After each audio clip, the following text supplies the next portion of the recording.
इस कैनाल के बनने से पहले अमेरिका के पूर्वी तट से पश्चिमी तट तक जाने के लिए पानी के जहाजों को काफी लंबा चक्कर लगाना पड़ता था और इसमें तकरीबन 2 हफ्ते से भी ज्यादा का समय लगता था। लेकिन अब यही सफर 2 हफ्ते से घटकर सिर्फ 10 से 12 घंटे का रह गया। दरअसल जिस परेशानियों से अमेरिका जूझ रहा था, ठीक इसी तरह की परेशानियां चाइना में भी थीं।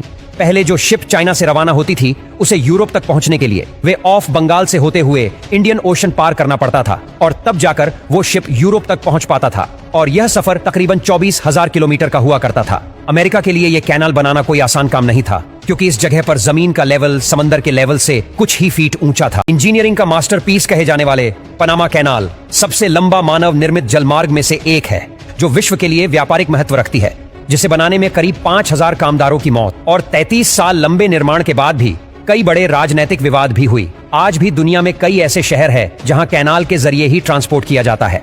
हम आपको जिस नहर के बारे में बताने जा रहे हैं, उसकी लंबाई इतनी है कि उसे पार करने में 10 से 12 घंटों का समय लग जाता है। पनामा कैनाल जो प्रशांत महासागर और अटलांटिक महासागर को जोड़ती है, जिसकी लंबाई तकरीबन 82 किलोमीटर से भी ज्यादा बैठती है। पनामा कैनाल बनने की वजह से अमेरिका के पूर्वी और पश्चिमी तटों के बीच 12,875 की दूरी कम हुई है। यानी और इतना ही नहीं, बल्कि इस जगह पर इतने ज्यादा पहाड़ थे कि उन पहाड़ों को खोदकर नहर के लिए रास्ता बना पाना तकरीबन नामुमकिन था। इसके बाद अमेरिकी गवर्नमेंट ने अलग अलग कंपनी को यह ऑफर दिया कि वो इस जगह पर किसी भी तरह से कैनाल बनाए ताकि उनकी परेशानी कम हो। और फिर साल 1870 में एक फ्रेंच कंपनी ने इन सभी परेशानियों को ध्यान में रखते हुए यहाँ पर कैनाल बनाने की जिम्मेदारी ले ली। और ये शायद इस कंपनी की सबसे बड़ी गलती थी, क्योंकि उनके इस फैसले की वजह से इस कंपनी को सड़क पर आना पड़ गया।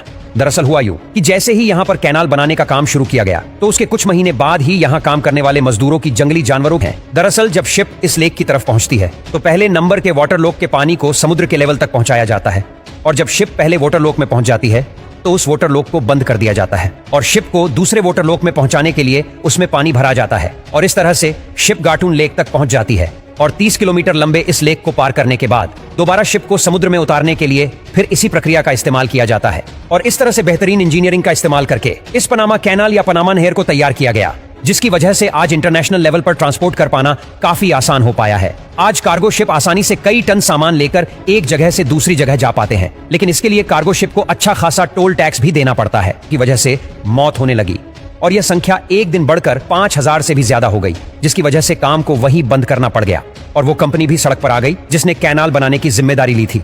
लेकिन अमेरिकी गवर्नमेंट ने फिर भी हार नहीं मानी। इस जगह पर उन्हें कैनाल बनाना ही था और फिर साल 1904 में अमेरिका की ही कंपनी ने इस जगह पर कैनाल बनाने का काम शुरू किया। इस कैनाल को बनाने में ऐसी टेक्नोलॉजी का इस्तेमाल किया गया जिसकी चर्चा आज तक की जाती है। दरअसल अमेरिका की एक कंपनी ने 85 फीट के इस फर्क को मिटाने के लिए वाटर लॉक्स का इस्तेमाल किया। आप सोच रहे होंगे कि ये वाटर लॉक्स क्या होते हैं।